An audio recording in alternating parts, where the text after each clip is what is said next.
It's gorgeous out. Let's pop some ducks. This is the Upduck Podcast, a blend of upland and waterfowl hunting. Tune in as your hosts, Tyler Beaton, Jeff Ludicky, Matt Jeske, chat about training dogs and share their bird hunting stories, tactics, and strategies. Welcome back to another episode of the Upduck Podcast. Just Tyler this week. We had a brief hiatus last week. No Matt for us this week. This is going to be another quick hit podcast, but a really fun and interesting topic. At least I think it's really, really interesting with what some of the things that are going on with it. So to get us into that interesting topic, I will introduce our guest for today. He's our resident expert. His name is Spencer Jost. Spencer, did I say your last name right? Yep. Okay. Thank goodness. I met Spencer on a random duck hunt on public land one time. We had a mutual connection, Mr. Alec Beckers. We went out, we duck hunted, and come to find out, he's putting on some amazing courses. Before we get to those courses, though, Spencer, will you please give everybody just a brief background on yourself, where you're located, what you do, how long you've been hunting, all that good stuff? Yeah. Yep. So grew up hunting waterfowl. It's something I've been doing since the ripe age of 12, back when that was the age where you could start hunting, when we were kids. But grew up hunting waterfowl, largely Canada geese across northern Illinois, and went to school out to Colorado for a better part of a decade, and just chasing and having fun, and then got involved with the DNRs for the rec safety now. So safety ed programs, but a little to do some R3 initiatives this year. I've found my schedule, so I had the opportunity with my boss to some R3 programming that I've been sleeping on for a little while. It's something to get into, but yeah, I don't know if I'd call myself an expert, but I have a basis of skills, and love to share that information with other people. So by basis of skills, how many years of experience? How many years have you been waterfowl hunting? Oh gosh, over 20. Grew up, like I said, starting at 12, started picking up duck and goose calls probably 13, 14, and could outblow my dad at that time. Something I picked up very easily. Call myself a little bit of a nerd in school. I played clarinet in school, and I don't know if that translated to me learning quicker, but it sure worked pretty easily for me. That my dad still can't blow a short-reed goose call to save his life, but it's something that I learned, and actually had to relearn that things have changed since I learned over 20 years ago. That just some new technologies, I guess, some new methodologies, more or less, that kind of had to reteach myself. So. Sure. Yeah. No, I mean, that's awesome. And 20 years of experience, right? I mean, you've done a lot of waterfowl hunting in those 20 years. So I'm just credentialing you here in this process here. Now, yeah, sure. Right. You said you have some R3 initiatives, right? With the DNR. Okay. They are called Waterfowl Wednesdays, right? It's a Waterfowl Wednesdays series. What is the series, and what is the first course? Like, what is the intent of the series, and what is the first course that's upcoming here on June 10th? Yeah, so June 10th is going to be our first of a number of the entire series. So we're going to do an intro to calling workshops. We're going to teach people how to very basic introductory level of how to blow a duck and a goose call. So just kind of give you the basic skills. It's not intended to be a master level class, but just to give people the basics, even help fine tune. Like I talked to one gentleman who signed up. Both his son and his wife are coming to the class, and they just wanted to kind of fine tune. They just haven't picked it up. That the online resources are great, but sometimes it's just nice to have that hands-on, to get that feedback, right there in person. So again, I won't claim to be an expert caller, but I can teach the basics well enough. And, we ran a couple last year with one of our partner organizations, passing on out to our mentors. Just felt like attendance was just a little bit low last year. We had one full class. I think we had about 8 to 10 people. The second one we actually had to cancel due to low level of interest, unfortunately. But still kind of getting my skills underneath me to, I can blow a call, but it's another thing to teach somebody how to blow the call. So, but. You can definitely blow a call, right? I hunted with you. You know how to blow a call. To your point, though, it's a different dynamic when you're teaching versus just doing it out in the field. So understand that perfectly. So, okay. So the classes, right? It sounds like they're built for new callers or folks who are newer, but not necessarily. Is that like, are they geared for anybody else too? Yeah, no, it's I try to keep it open and welcome anyone. I may not have tons of tips to give an expert caller, but for instance, we had a young teenager that showed up last year to one of the calling workshops, and he already knew how to blow a short goose call, but just the methods that he was using back pressure, that he wasn't able to progress necessarily to that next level of calling, where it's something that I was able to identify to him. And I don't know if he fully understood exactly what I was trying to explain to him, but at least he heard the words, and hopefully he'll run with that and learn some more calling techniques. So sure. But yeah, definitely open to kind of anyone. So sure.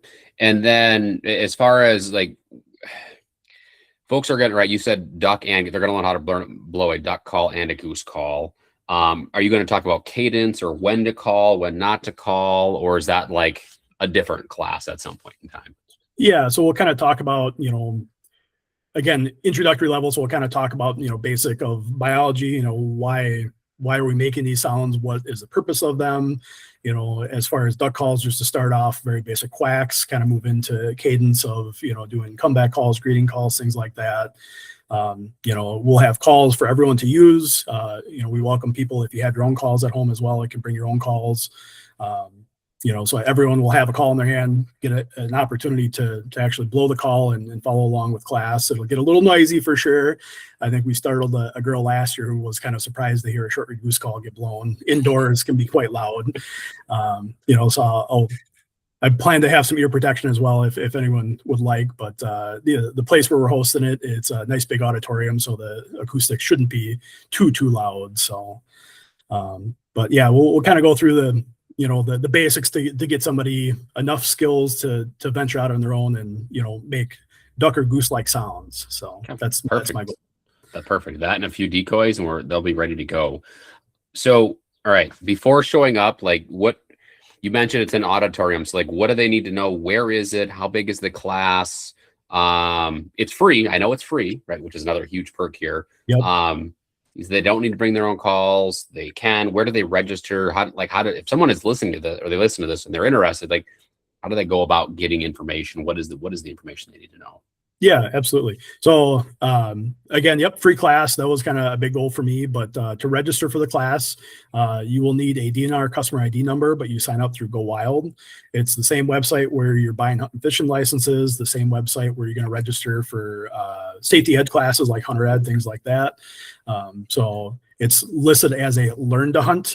That's kind of the only class that we really have to filter this category into, but we won't actually be hunting for this class. It's just a very basic skills class.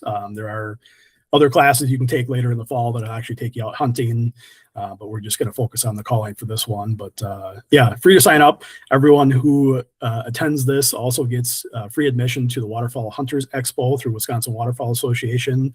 That'll be in Oshkosh. That's August 21st and 22nd. So really great venue to purchase any kind of waterfowl products. Anything and everything will be there. There will also be some other skills and seminars courses that you can attend for free. So that's another little perk of coming to this calling workshop. Yeah, 100%. Yeah, that's a great perk. I think there's a ton of online resources, right? So I've looked at them too, right? It's different me watching a video online, right? And there's like, you watch and there's like different techniques, like in different videos. You're like, okay, which one do I actually do or not do? I'm sitting in my office and blowing my duck call, blowing my goose call. It's way different than me like being right in front of you and you giving me direct feedback on things that maybe I don't see or I don't hear. Like, I think there's a lot of power in that. So I think it's a really unique opportunity and a pretty cool one. Now, with that said, this is a series. So like, what else is in the Waterfowl Wednesdays series? What other courses are you putting on later in the year or in the summer? Yeah. I would say. Yep. So trying to keep it, somewhat minimal just for work's sake, but The next one that we've got scheduled later in June will actually be an introductory class to waterfowl retrievers, so like duck dogs, if you will. So we'll kind of show the basics of that. Again, we'll have all supplies provided for that. Another free class that will be down at Richard Bong. The calling workshop will actually be at Kettle Moraine Southern Unit, located just outside the Eagle on Highway 59. So that's where you'll find the calling workshop. All the information will be on Go Wild as well, but later in June 24th, that's the intro to waterfowl retrievers. So you don't need to have your own dog. We'll have plenty of amazing dogs there that you can kind of see the basic level of, introductory of what it takes to train your dog and get to actually run some dogs if you don't have your own. But welcome people to bring their own retrievers if they have them as well to that day. Working on some other ones, some thoughts that we've kind of thrown around is just as doing a day just to talk about like decoy placement, both field setups, water setups, things like that. Working on doing a women's Waterfowl Wednesday, so kind of exclusive to women, just to talk about skills as far as waterfowl hunting. It kind of gives women a little bit better chance to learn some skills that they can take into the fall. We'll be doing a duck ID, a virtual one, with some of our local conservation wardens. We'll kind of talk about some rules and regulations as far as duck ID. That'll be sometime in August, just before the season kicks off. So anyone who needs a little refresher, seeing a picture of a duck, online is pretty easy, but a blue-winged teal flying at you on September 1 is a whole different ballgame. So 100%. Love those ideas. I'll definitely keep an eye on those, right? We've talked about the Waterfowl Retrievers class as well on June 24th, and so we'll keep talking about that a little bit more offline. So everything's online, right? The Go Wild through page through Wisconsin DNR, and I think the really interesting thing is I tried to find other free calling courses, right?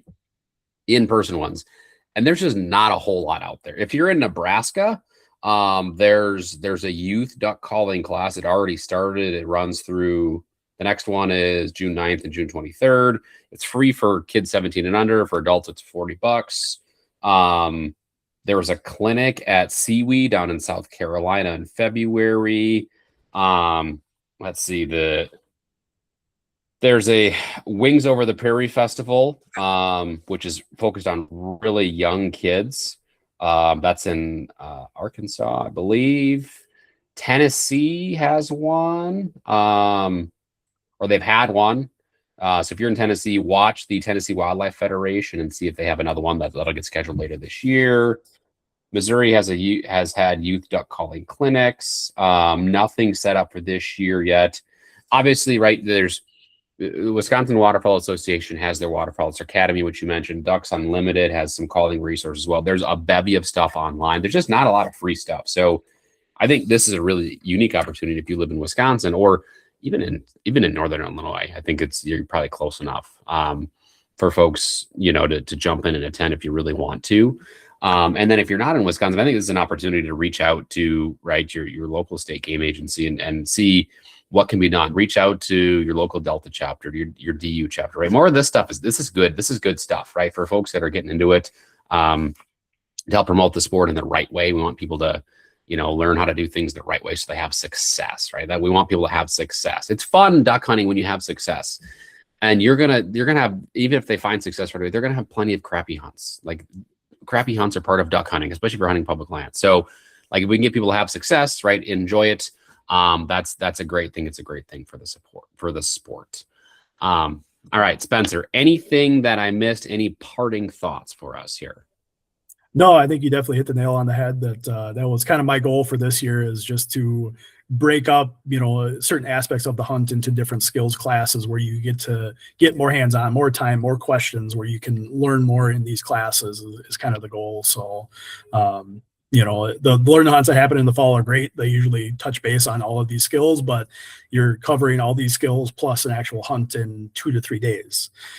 So, me being very passionate about waterfowl hunting, that was kind of my goal for this year, that, most of our other Outdoor skills, our 3 kind of initiatives kind of focus more on deer hunting, where we do some like butchering workshops, which are awesome. But, again, passion waterfowl. I'm not really much of a deer hunter. That let's do some waterfowl stuff, because there's a lot of interest in the state for sure. So yeah, there are a lot of waterfowlers in the state of Wisconsin. A lot of waterfowlers. Perfect. Spencer, appreciate you jumping on, knocking this out here. We'll be in touch for sure on future stuff. I love the Waterfowl Wednesdays concept here over the summer. Try to keep the listeners posted on updates as well. And if you are tuning in and listening, you have interest, again, head out to the Wisconsin DNR webpage. You will find it out there. Find links to it, find more information. Go get yourself signed up if you are interested. And other than that, we will see everybody here again next week.